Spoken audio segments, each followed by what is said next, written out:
Hey, welcome back to Bit by Bit for another coffee break. Today we're here at Buzzkiller Espresso in Wicker Park, and we're talking about playtime versus cost. So those ideas of should a game be a certain amount of length in order to warrant a certain price? Do you expect to get a certain amount of gameplay out of paying, $15, $20, $30, $60, whatever it may be? I think especially when we start thinking about those indies. So I guess I can start off with my opinion on it first. This is something I really struggle with because I often think of like all media when I'm thinking about this, and like when I go to a movie, I'm like willing to pay. How much is the movie ticket? Like maybe $10. Yeah, like up to $10, and then plus you get food and stuff. So it's like a whole thing, and that's only like 1.5 to 2.5 hours. So for me, that's kind of how I try to think of it. I also feel a lot of like guilt towards like the art community when I'm not willing to spend money on it, because like I feel like we want a lot out of the artistic community and we don't want to ever pay for it. Apps, clothes, painting, and literally anything. We just want things, but we don't want to spend the money on it, which I think is horrible, and I feel really guilty about that. So for me, I feel like if I can get I don't really have a threshold for it. I think for like $15 or $20, I expect at least like a couple hours of gameplay, and I'm okay with it just being a couple hours, because for me, I feel like I don't need a game to last super long. Right. Though I will say, I expect all AAA games to be at least at least 8 hours. Like, I'd say at least 8 hours of gameplay if you're a AAA. So if you're selling at $40 or $60, I think anything less than that, I feel like it's not really worth it. And I think it becomes really interesting when we think of a game like No Man's Sky, for instance, because that game doesn't. I mean, there is like a campaign you can play if you're trying to travel to the center of the universe, and that takes a certain amount of time on average. But for the most part, it's like just do whatever you want, like live your space dreams. And so that game, like, its length is determined by your investment in it. So for me, I only got a couple hours out of No Man's Sky, which is why I feel like, and then I got bored with it, which is why I feel like it was not worth the $60. So that's a game where I'm like, that wasn't worth $60. That was like a $4 game. So I guess, yeah, for me, I don't think it's so much length of time, but like, what value do I get out of it in terms of enjoyment, I think. It factors into how much I think it should cost. Right. Yeah, I feel like my perspective on this has changed a bit since I've grown increasingly broke in my life. So, and I was pretty broke when I was a kid. I was fairly broke, but I always got $20 bill from my grandpa at Christmas, and I knew that was I could get a Game of the Year thing on the PS2 for $20, at Target. I could do that, and I knew every year this is for sure a game I can get. So I would just keep track of what game I wanted at Christmas and get that. And I didn't have a lot of other income, but there was birthdays and stuff like that, and so I'd get a lot of video games. And then even in college, I could buy more video games because you don't have to pay rent necessarily. Some people might have to pay rent. I didn't pay rent. I just have a shoot ton of debt, but I had to worry about that for a while. And then, but now, having a job and paying rent and all the other things, I don't have a lot of extra money for video games. And so I've noticed that when I go to get a new video game and I have a hankering for a new video game, I either try to find one I already own and forgot about, or I go on Steam and I go to their crazy sale prices, or I always go to indie games when I want a cheap game. And I think that's interesting because I think that's how we sort of associate indie games, is with being inexpensive. Yeah. But at the same time, I also associate most indie games with being high quality or having an interesting take. Yeah. So I think that usually you'll get I usually feel like I'm going to get more of a creative experience from an indie game than I am from a AAA game. Not always, but frequently. And I guess that for me, it's not really related to time. It's it's kind of like you said, a part of it's based on quality, but I think it's mostly, I know it sounds like time when I'm going to say this, but it's the expansiveness of the experience. And that doesn't mean time-based, it's just how far can this game go? You know, like how much can I do in the game? Or like how much does it push me as a gamer? What interesting options does it have, or unique takes on the mechanics or those kind of things? And I think I'd be more willing to pay more money for something that does a lot of new stuff or a lot of interesting stuff, even if it's not a long game. But at the same time, I definitely would never pay $60 for an indie game. Because that's not what I go to them for, I guess is part of it. That's not why I go to indie games. I don't go to indie games for a $60 game. I save up my pennies slowly so I can afford things like Mass Effect Andromeda when it comes out. Like that's because I know that's what I want. But indie games for me are more of a gamble, I guess. So that's why I'm not willing to pay as much. I think it's part of what comes with being a more creative experience is that, you know, a lot of creative experiences are really bad. But, you know, like I like a lot of slam poetry, you know, and some slam poetry is really bad. So there's like a spectrum, and a lot of times it's just on one end or the other.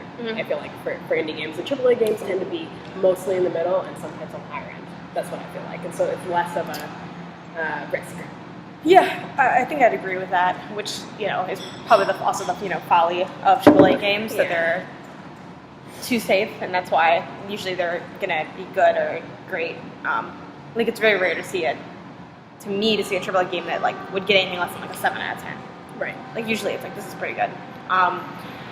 Yeah, I think too though, I think there is like an extent to which price determines, like length determines my idea of what the price should be, which with a lot of indie games they're shorter, which is another reason I feel like they shouldn't be as expensive, and they're not as expensive. Like, I mean, Unravel is like a couple hours long, and I think it was $20. Something like that. Which was like a little, like, I don't know, it was like a little on the high end, like a little bit. I mean, it was backed by EA, so I'm like, well, whatever. Like, I'll fork over like $20 for it. I think anything higher than that for an indie is pretty crazy. Yeah, and I think it's just like I've gotten used to paying not a lot. So whenever I have to pay a lot, I'm like, it's kind of not a red flag, but I'm like expecting, I'm like, this must be like the indie game of what, you know, of the year or whatever. Yeah, but I think there's like an extent to which length determines like the price in my mind. I recently just bought a game off Steam called Not a Hero, which I'm planning on writing about for my next Indie Beer article. Well, our next Indie Beer article, like once I get around to it, it'll be the same thing. And I bought that game on sale. It's like $380 now, like $380 right now. And I started playing it, and I'm like, this is $380 because it's like it's not like, I think that's what you said. Like, it doesn't add anything to my gamer schema. Right. It's just like a fun game, which I think is okay if it does something like unique and different. Like Sunset Overdrive, I would consider to be like a classically fun game. Like, it doesn't necessarily like make me a better gamer or a more introspective gamer, or it doesn't add a whole lot to my like relationship with video games. But it's just fun. It's like so much fun that like it's worth it. And Not a Hero, it kind of plays on that a little bit, but since the mechanics are so basic and the graphics are like maybe 16-bit, I never remember how many bits things are, which is ironic because we're probably above it. But it's just like, it's like a cute arcadey game. Okay. And I don't know, for me that's not as valuable as like something like Sunset Overdrive, which is, you know, open world and like expansive, and it has like these parkour elements and other things going on. So I think to an extent I agree with your take on like it needs to be an interesting experience, and if it's not, it should be cheap, because what you offered is of cheap quality, which sounds really mean for the game. Like, it's a fun game, but like it just doesn't do a lot that hasn't already been done in other ways. Right. Like it's very like Not a Hero is very obviously like, oh, this is like a fun shooter, and like, oh, it's gonna have like these crazy jokes. Like it's like it's like sold as being like a parody of itself. And it's like in that genre of games that are like very so aware of their games that it's kind of like a little obnoxious.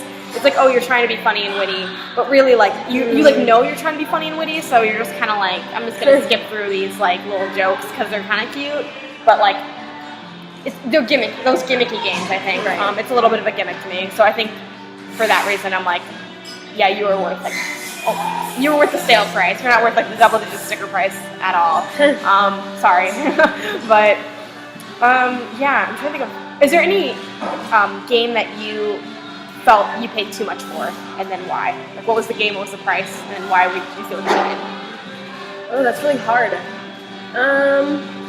So what do you think about that? I can start off with well, my example would be No Man's Sky. So I bought a PS4, and then I'm like, all right, I'm going to play No Man's Sky because everyone's playing it, and I want to be like on the up and up. Yeah, and for me, I just didn't like it that much. It felt very much like a walking sim, which I've mentioned on here before.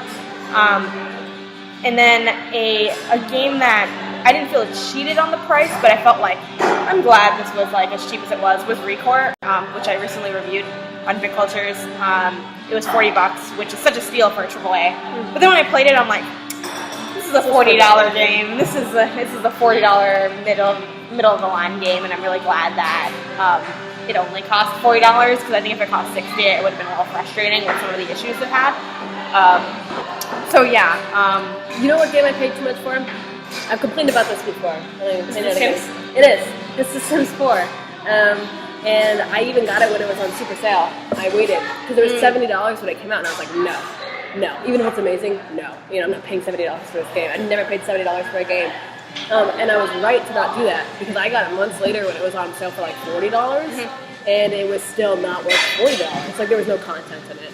I'm not going to go on and on about that again because I've done it before. I'm not going to do it again. But there was no content. I'm going to go on a little bit. There was no content, and it was like completely stripped down of like even the previous installation. Like it was worse. There was less stuff to do than the previous game, and it did it on purpose so they could sell the expansions. But I mean, that's I don't know. It's what it is, and I've come to terms with it. But I think that one thing that's interesting for me about the prices is I think I can enjoy a game more if it's less expensive. Like it's easier for me to enjoy a game pressure-free if it's less expensive. Because if I pay a lot of money, I feel like I have to enjoy it. Like I feel guilty if I don't enjoy it because I paid so much money for it. So I feel like it's easier to like sort of commit and just experience the game and not put any pressure on it or myself for it to be amazing. And that tends to be a more calming or interesting experience for me gaming, which might be another reason why I kind of seek out cheaper games because it's like this doesn't have to be amazing. I can just relaxing time playing this game. Whereas if I'm playing something like even like some of my favorite games, like if I got Mass Effect Andromeda, you better bet first of all because it's taken so long to come out and because it's going to be expensive, but you better bet that it better be a good experience, you know. And if it's not a good experience, I'm going to be upset. I'm going to be so upset. Yeah. And I don't always like to go in thinking I could be upset when I'm playing video games, you know? Yeah.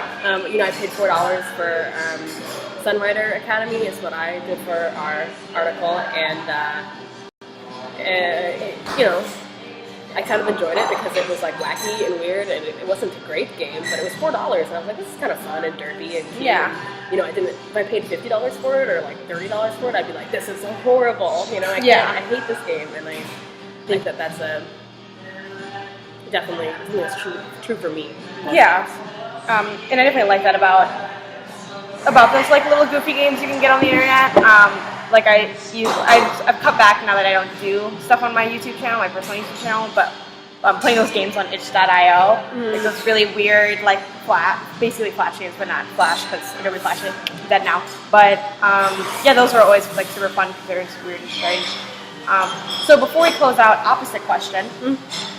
What's a game that, and this doesn't count like intensive sales, I guess you can count like Nintendo Classics or whatever has those discounted ones. What's a game that you paid like less for than like you feel like it's worth, where you're like, it was amazing and it was only this many dollars? Like, opposite question. Well, I think my answer is going to be a little skewed because games used to be cheaper. You know, they just did. And I think it's actually good that games cost more now because, you know, again, it's art and you can pay people's like collection and all this stuff. But I got Tales of Symphonia when I was younger, and I just walked into Best Buy and I knew I wanted a new game, and I went to like their sale section, you know, and I got Tales of Symphonia, and I think I got it for like $15 or $20.